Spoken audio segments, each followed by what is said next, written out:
Hello data lovers, Amir here. Welcome back to our DataLogic Academy. In the second episode of the SQL tutorial series, we are going to see what is SQL environment, what are different types of SQL environments available in the market.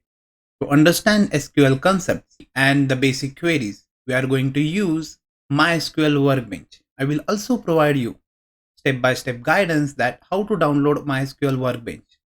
So let's start. Let's talk about an SQL environment. An SQL environment is a software or tool that provides you an interface for writing and executing SQL queries.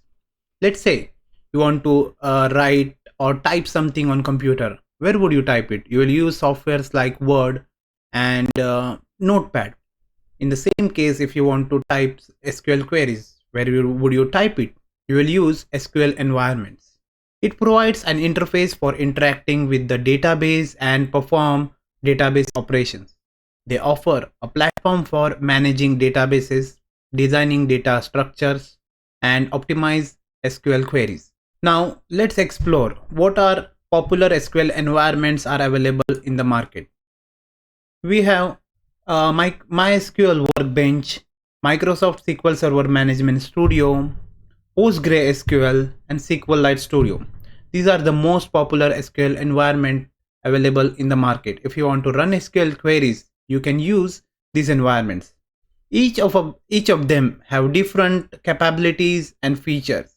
You can use which is most suitable to your organization. In this tutorial series, we are going to use MySQL Workbench to run SQL queries. I will guide you step by step how to download MySQL Workbench and MySQL Server. So let's dive. I have provided the link to download MySQL Workbench in the description of the video. Once you click on that link, you will get diverted to the official website of MySQL Workbench and you will see this page. You can select Workbench according to which operating system you are using.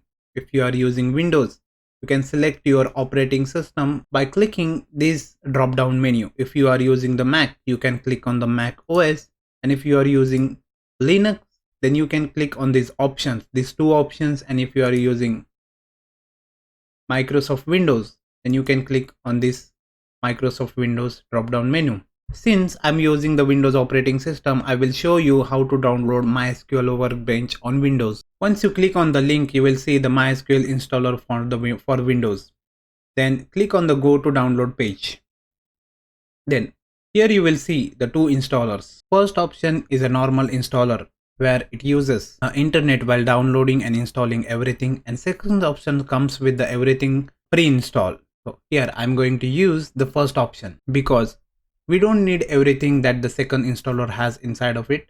So click on the first download button, then will prompt with the login and sign up tabs. Just click on the no thanks, just start download. After that, you will see the installer downloaded here. Just click on the installer. Once you click on the installer, click on the accept arrow and click on the OK button. Then you will get diverted to this pane.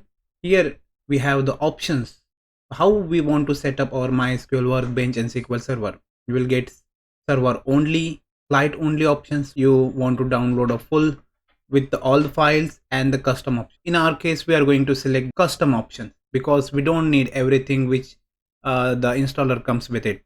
So just click on the custom, then click on the next. Just click on the execute, download and install it. It will take time according to your internet speed. Just wait for some time. After completing a download, just click on the next button.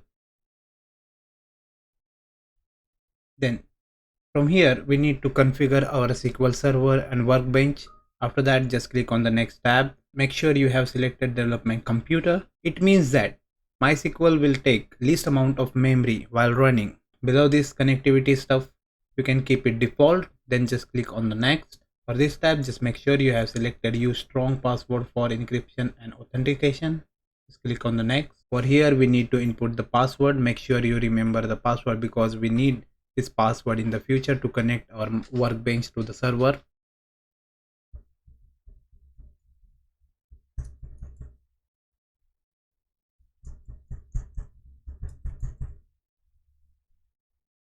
Just click on the next. Make sure you selected default options. like this. Just start MySQL server at system startup. It's start your MySQL server when you start your computer automatically, because you don't need to always need to start your MySQL server manually, as it does not take too much space, so it is not going to impact your performance of your computer. So it is good to select this option. After selecting these three options, just click on the next. Here make sure you selected the first option, yes, grant full access to the user running the Windows services and the administration group only. Other users and groups will not have access. And just click on the next. Here just click on the execute. Make sure all the buttons have green check marks. After that, just click on the finish. On this tab, just click on the next. Just click on the finish. Open up. Just wait for 2 seconds, then MySQL Workbench will open. Here you will find there is a no connection. To create the connection to the server, just click on the plus icon. Here options to give name the connection. Just give the name as a demo. Here keep everything is standard, do not change it. Store in vault, click on the store in vault to enter a password. Enter the password. Click on the OK. Here we have options to test the connection. Click on the test the connection. Then you will get a message that successfully made your MySQL connection. Just click on the OK. Then click on the OK. Here you will see that we have created successfully demo connection. Just click on the connection. And our all setup for MySQL Workbench is completed. That's all about SQL environment and MySQL Workbench. Now we are ready to dive deep into SQL queries. In the next video, we are going to cover fundamental SQL queries. I will also provide the link for the dataset so you can practice along the video. If you enjoyed the video, hit the like button and subscribe the channel for upcoming videos. Thank you for joining me today. I will see you in the next video. Till then, keep analyzing, keep exploring.